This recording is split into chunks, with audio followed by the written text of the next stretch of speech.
Selamat siang, perkenalkan nama saya Natasha Aulia, NPM 2001010199, kelas PGA 4, Prodi Pendidikan Guru Sekolah Dasar, Fakultas Keguruan Ilmu Pendidikan.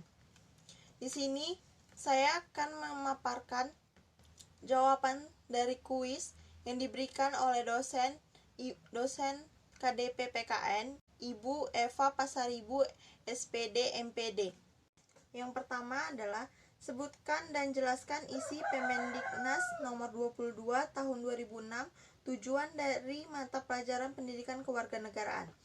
Tujuan dari pendidikan kewarganegaraan diatur dalam Permendiknas nomor 22 tahun 2006 tentang standar isi untuk satuan pendidikan dasar dan menengah. Tujuannya adalah agar peserta didik memiliki kemampuan sebagai berikut. 1. Berpikir secara kritis, rasional, dan kreatif. Berpartisipasi secara aktif dan bertanggung jawab. Ketiga, berkembang secara positif dan demokratis. Dan yang keempat adalah berinteraksi dengan bangsa-bangsa lain dalam peraturan dunia secara langsung atau tidak langsung. Saya lanjut soal kedua, yaitu PKN sebagai mata pelajaran yang mengusung misi pendidikan, nilai, dan moral. Jelaskan dengan kata-kata kamu sendiri apa makna dari kalimat di atas dihubungkan dengan mata kuliah konsep dasar pembelajaran PKN SD. Jawabannya, makna dari kalimat di atas jika dihubungkan dengan mata kuliah konsep dasar pembelajaran PKN SD adalah mata pelajaran PKN akan membahas atau mempelajari tentang nilai-nilai yang terkandung dalam Pancasila dan akan menjelaskan moral-moral yang ada dalam kehidupan bermasyarakat. Saya lanjut soal yang ketiga, yaitu jelaskan 5 perbedaan pendekatan pembelajaran terpadu dengan pendekatan pembelajaran bersifat konvensional, yaitu perbedaannya dapat dilihat dari pendekatan terpadu. Yang pertama, siswa secara aktif terlibat dalam proses pembelajaran. Siswa belajar dari teman melalui kerja kelompok, diskusi, dan saling mengoreksi. Yang ketiga, berbasis pada siswa. Dan yang keempat, perilaku dibangun atas dasar kesadaran diri. Yang kelima, keterampilan dikembangkan atas dasar pemahaman. Sedangkan dalam pendekatan konvensional, siswa adalah penerima informasi secara pasif, siswa belajar secara individual, berbasis pada guru, perilaku dibangun atas dasar kebiasaan, dan yang kelima, keterampilan dikembangkan atas dasar latihan. Saya lanjut soal yang keempat, jelaskan 10 latar belakang kemajemukan bangsa Indonesia. Yaitu yang pertama, dikarenakan Indonesia merupakan sebuah negara kepulauan. Yang kedua, Indonesia berada di antara dua benua, yaitu Asia dan Australia.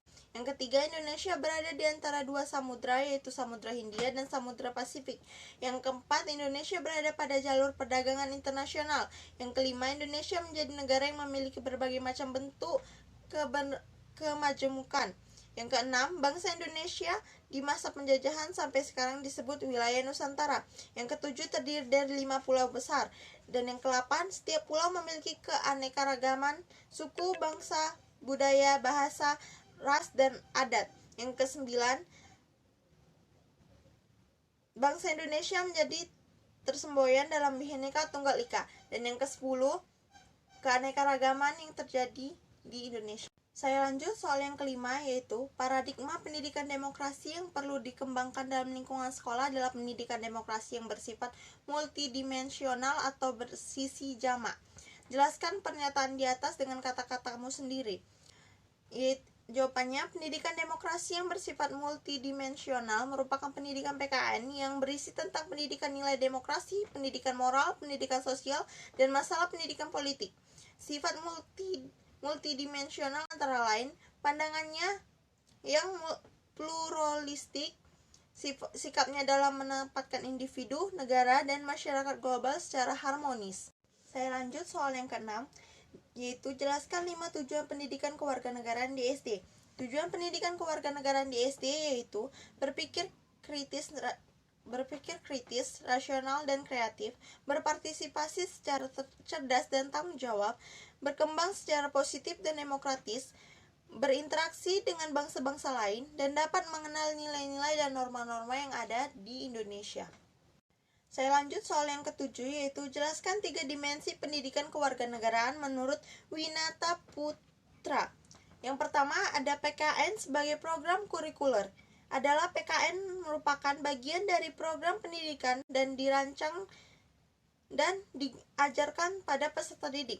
Yang kedua, PKN sebagai program akademik. Maksudnya bahwa PKN merupakan bagian dari bidang kajian yang bersifat ilmiah. Dan yang ketiga, PKN sebagai program sosial kultural. Maksudnya bahwa PKN adalah bagian tak terpisahkan dari kegiatan sosial kultural kewarganegaraan. Saya lanjut soal yang ke-8, yaitu bagaimana mengorganisasikan pendidikan kewarganegaraan di SD. Jawabannya, yang pertama pada jenjang SD kelas rendah, pengorganisasian materi PKN menerapkan pendekatan terpadu dengan fokus model pembelajaran yang berorientasi pada pengalaman dan dengan memanfaatkan pola pengorganisasian yang meluas. Yang kedua, pada jenjang SD kelas tinggi, pengorganisasian sedikit berbeda dengan kelas rendah, yaitu pada pembelajaran yang sudah mulai dikenalkan mata pelajaran yang terpisah. Untuk itu, substansi PKN di kelas tinggi dipilih dan diorganisasikan secara terorkestrasi. Saya lanjut soal yang ke-9, yaitu sebutkan 10 sikap dan perbuatan yang harus dilakukan oleh setiap warga negara dalam upaya membina ketertiban sebagai perwujudan atau manifestasi warga negara yang cerdas.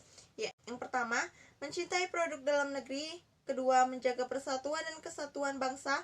Yang ketiga, menciptakan suasana lingkungan yang aman, damai, dan tentram. Yang keempat, menjaga nama baik bangsa. Yang kelima, hidup rukun antar umat beragama. Yang keenam, mampu menunjukkan sikap peduli dan toleran dengan perbedaan yang ada. Yang ketujuh, ikut serta dalam membangun kesejahteraan bangsa. Yang kedelapan, bekerja keras dan pantang menyerah dalam menghadapi suatu permasalahan. Yang kesembilan, mempelajari hal-hal yang mampu mengharumkan nama baik bangsa. Dan yang terakhir, menjaga hubungan baik antara masyarakat dengan menjaga silaturahmi dan komunikasi yang baik. Dan kita masuk ke soal yang terakhir, yaitu jelaskan dan berikan contoh masing-masing 5, yaitu konsep, nilai, moral, dan norma. Yang pertama, saya akan menjelaskan tentang konsep. Konsep merupakan gambaran umum yang bersifat abstrak dari situasi, objek, atau peristiwa, dan suatu akal pikiran, suatu ide, atau gambaran mental. Contoh dari konsep yaitu konsep lokasi, konsep jarak, konsep keterjangkauan, konsep pola, dan konsep morfologi. Yang kedua, ada nilai. Nilai adalah anggapan seseorang terhadap sesuatu hal yang berkarakteristik abstrak, namun hal tersebut menjadi pedoman bagi kehidupan dalam bermasyarakat.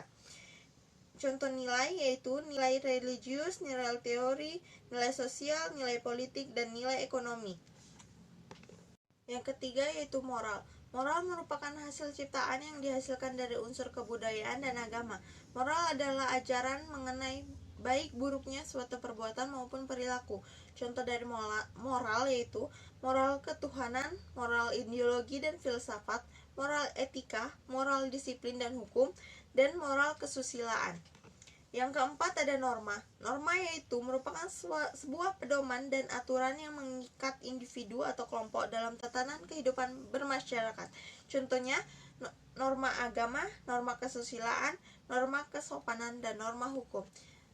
Sekian pemaparan jawaban saya dari kuis yang diberikan oleh Ibu Eva Pasaribu, SPD MPD. Saya ucapkan terima kasih.